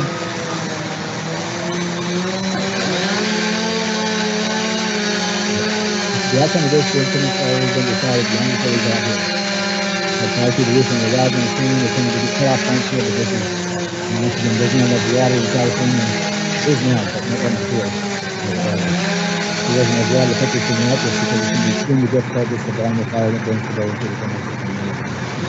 We have to relocate the industry as well. Thermal imagers, we have good thermal imagers now. I know Mesa's got new ones now. We have the ability to, as we try to determine the speed of the fire, may help us determine the speed of the fire. Here you can see this is some helicopter footage, but we can do the same thing with our drone, maybe to see if we can locate and see the fire. You can see some roof deflecting here, and this thing is not involved on this 2-story unit here is burning. Certainly we wouldn't want to be involved in the interior of this structure here. Salvage and overhaul is going to be a huge challenge for us. You can imagine manpower intensive. You make sure we wet the materials, we remove it from the structure. One of the challenges we've had, and this is one of the fires I had, where excuse me, where we removed all the stuff out into the center driveway, and then 2 or 3 hours later we had a fire of the stuff burning in the middle of the driveway because it didn't get wetted down as we did it. But so just make sure as we remove the stuff, we wet this stuff down to keep from having rekindles. But if you can imagine the amount of work it's going to take to empty these lockers out when you have a 10 by 20 or a 10 by 15, these things are loaded with, excuse me, with everything you can imagine, furniture and mattresses and cars and bikes and junk, and just, so it's going to be manpower intensive. It's going to take a lot of work to do this as we, once again, wet it down as you go. Understand there's collapse hazard, be careful with those, but you can see just the sheer volume of stuff that has to come out of these structures. It's just going to take a lot of time. Obviously, because of the potential for hazardous materials, we have to be breathing air the entire time. Murphy's Law says it's going to happen in the middle of June or July. So this is going to take us just a lot of resources to try to, you see here, trying to empty out, 20 lockers on this side, 20 lockers on that side, and it's going to just take hours and hours to do it, and a lot of people. We talk about ventilation. The challenges you have with ventilation in these structures is it's very difficult to do. We typically use horizontal, vertical, or mechanical ventilation. Horizontal because there's a lack of windows, lack of natural openings on these facilities is basically ineffective for the most part. The incident that they had in Mesa, the 27,000 square foot second floor of that structure had 3 doors total, 3 exterior doors, and they were man doors. They're 3 by 7 or whatever it is, and 27,000 square foot of materials. So floor space anyway. So you can imagine trying to evacuate that smoke. Once again, you also have most of these things are designed in a circular pattern. So as you blow in this door, it just makes a circle and comes back out the same door or whatever. So it could be a challenge for us. Vertical ventilation. The challenge you have with that is because of the compartmentation, where if you go up to cut a hole in the roof on these things, a lot of times it's ineffective because all you did was cut a hole over locker 216. So unless you get lucky, I mean, you'll get some smoke removal just because we talk about the void space extension and other stuff, but just very difficult to try to gain access and get a hole cut over a hallway or something of that nature to have any effective vertical ventilation on these structures. Is very difficult to do. So mechanical, very difficult as well. We talk about limited openings. Most of these structures don't have windows or very few windows. So just very challenging. Obviously, you're going to probably use multiple ladders, battery-powered fans, whatever you need to try to remove the smoke, but just understand that this is something that's going to take a long time for these climate-controlled facilities to try to get that smoke out. Windows, a lot of times they don't have any at all. Like here, you don't see hardly any windows at all. A lot of these windows are decorative. For example, these here are just decorative. These are not roll-up doors. They are real roll-up doors. These are just decorative for marketing perspective for the most part. These would be functional. Obviously, if we needed to, we could certainly remove those windows to provide additional ventilation if necessary. But a lot of these are either boarded up or bricked up, or they're just for a facade only and not able to be used. Utilities, just like anything else, we secure utilities. Sectorization, going to be important for us as a engine company officer. There's a good potential for you to obviously become a sector officer, at least until a chief officer gets there. So just some of the things to think about. Certainly, if it's an exterior operation, it's just going to be a matter of finding cutoff points and those kind of things. But if you're operating on an interior climate-controlled facility, just understand some of the challenges you have there as far as just getting people in place, trying to keep people on hand lines, providing you 3D resources here, and accountability is going to be a challenge in air management, a challenge for us.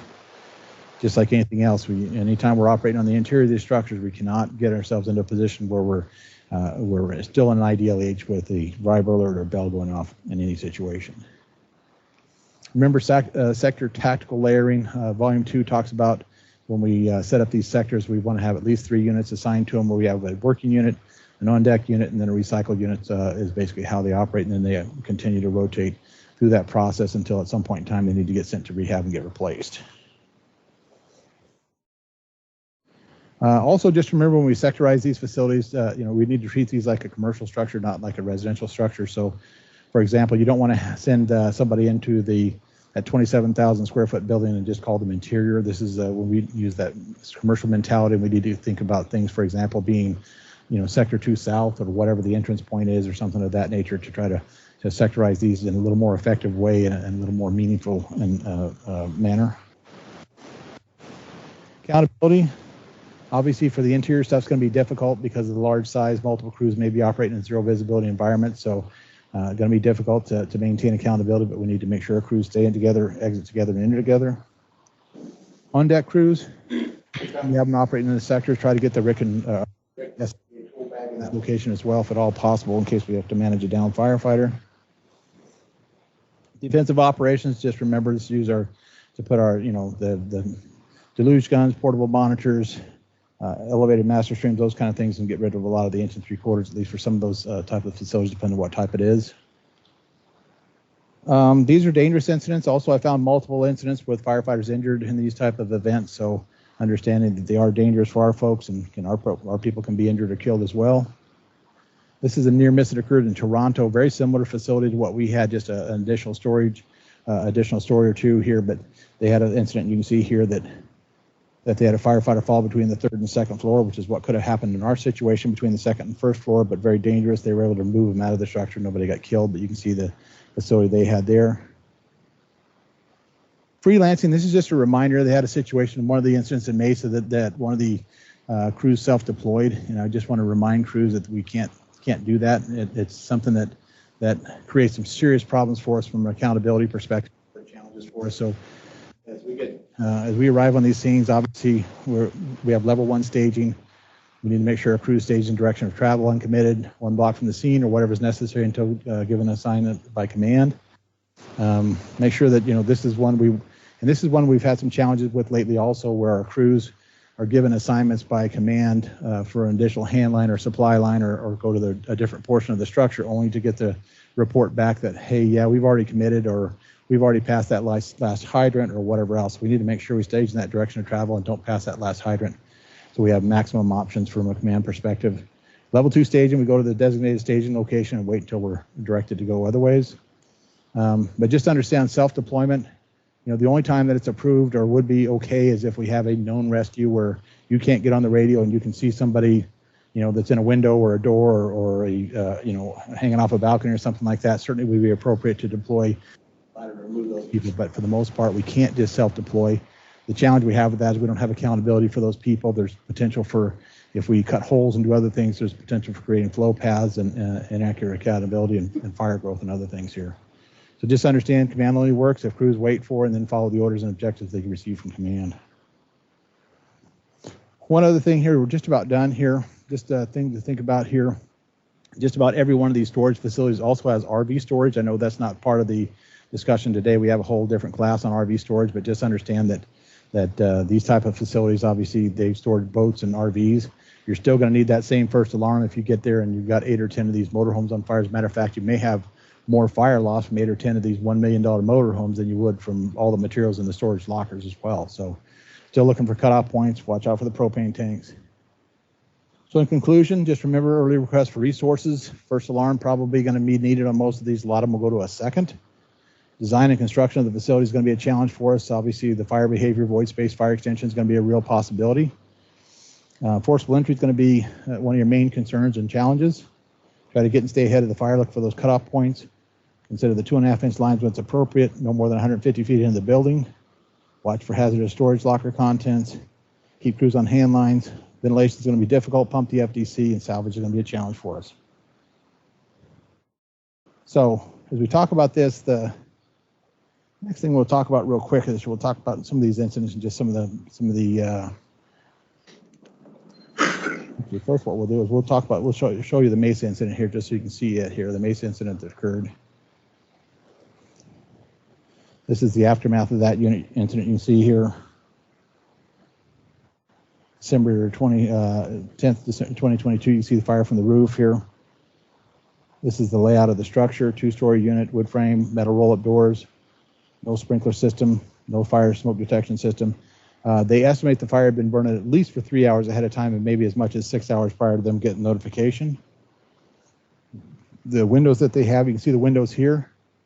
They are not windows, they're actually boarded up from the inside. This is the entry they found when they got to they had fire and smoke coming from the roof above this door. This is the door they made entry into. This is what the interior looked like, the hallway before, obviously, the fire. This is the layout of the structure. Once again, the first floor, 27,000 square feet. Second floor, 27,000 square feet as well. And once again, if you look, hallways don't line up. So if you have a fire, the fire itself started in, I think, somewhere over here around unit 12 here on the first floor, between 12 and 147, which translated up here to this area right here. The firefighters came up here, went in this hallway, little vestibule here, and worked their way out here. The hole in the floor is about down in this area here. That we were fortunate the crews didn't make it that far into the structure. It could have been a huge disaster for us. You can see here the firefighters making entry into the structure. That's what they had when they opened the door here. This is just after arrival of engine 204 to their location. So this is kind of what they had there. Smoke, turbulent smoke. They had limited visibility. The crews making entry there. The good thing with the incident commander is that they were able to see the door these crews were going in, what they had, what was going in.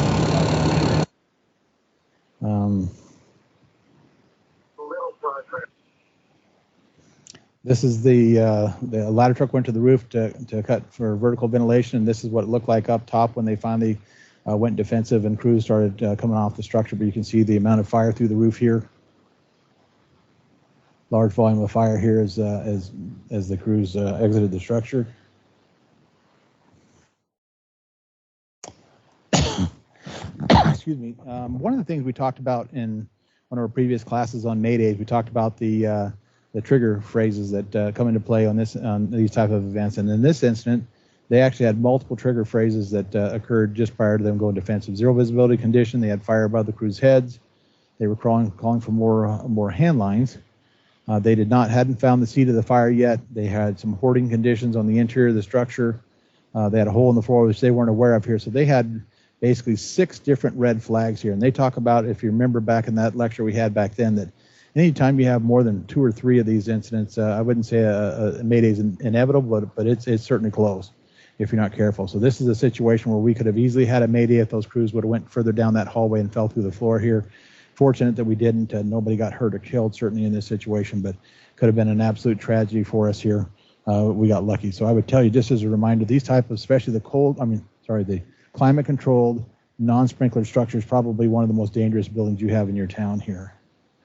And then the last thing we're going to do here, just real quick, is just talk about a little bit of apparatus placement, maybe, and just talk about when we respond to these type of incidents. So if we were to have an event at one of these locations, or if you do today, and you get dispatched and you get in your truck and you see on the screen here, commercial fire, U-Haul moving in storage. I hope just by talking today and the lecture we've had today that some of the things that are popping into your mind right now should be that, okay, I know these things have some challenges with void space fire spread.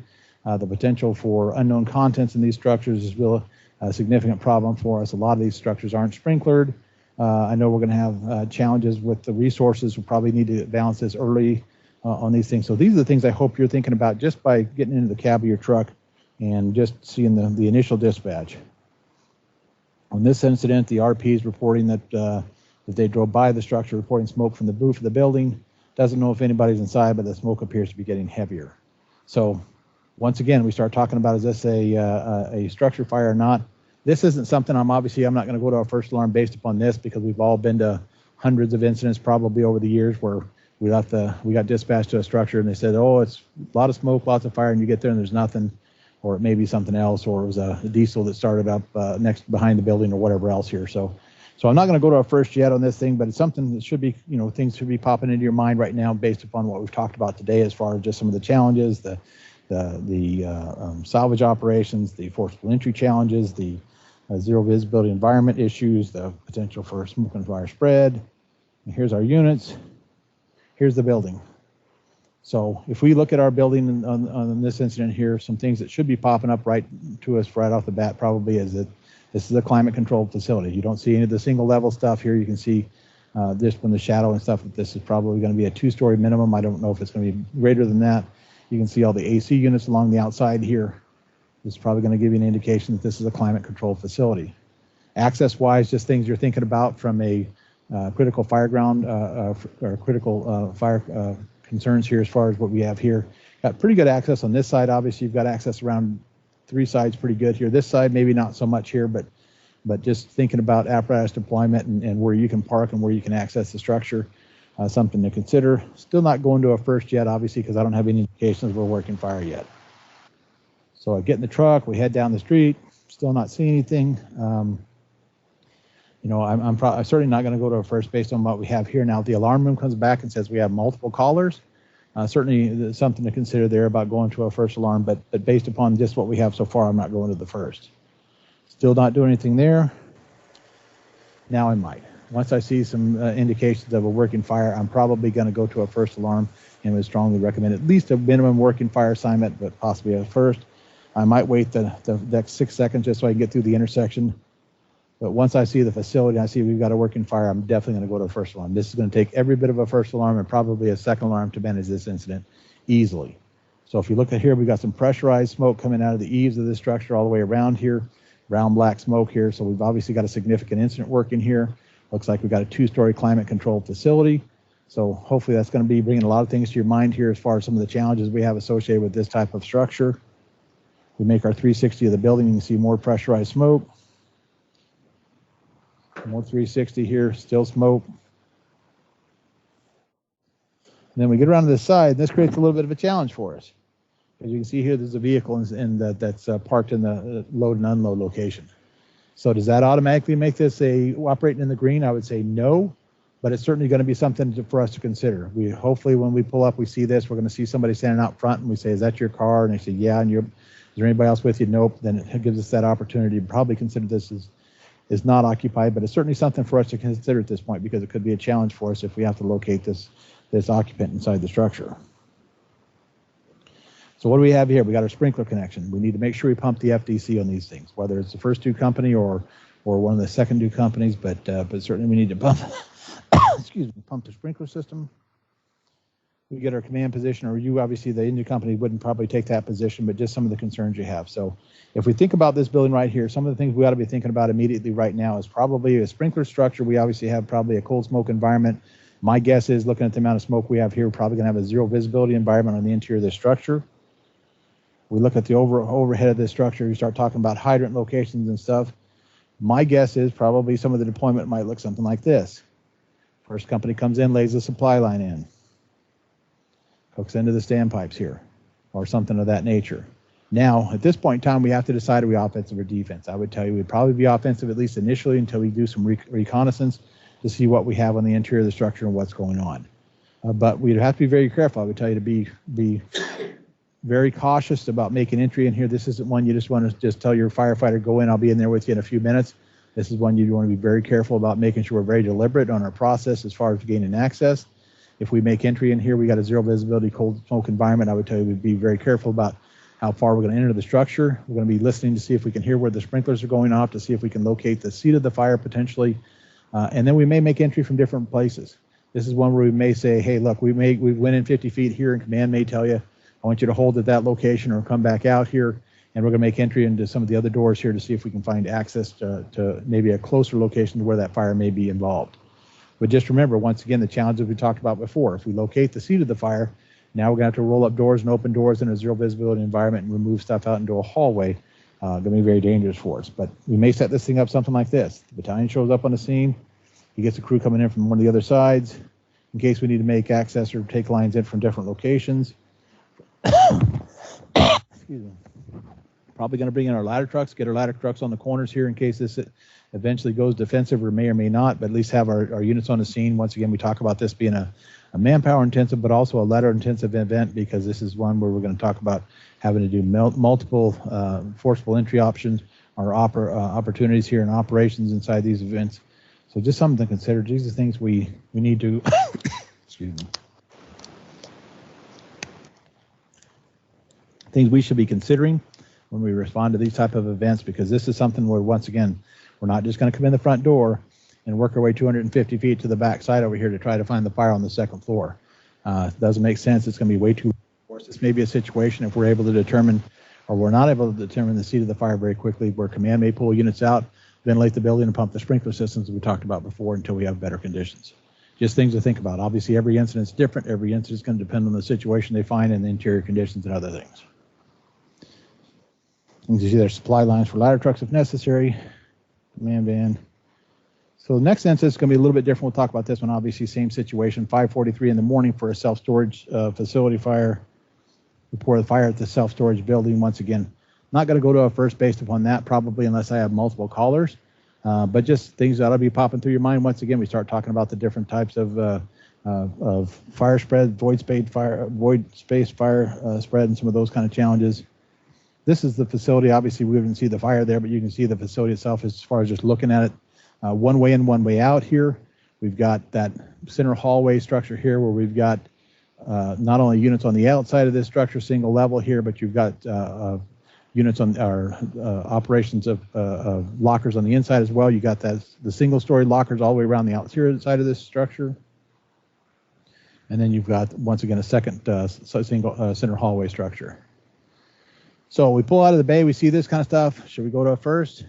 I would tell you yes. You're going to need every bit of a first on this. Even for a small storage locker facility, you're going to use it first. If not, you can send them home, but I would get that first alarm coming.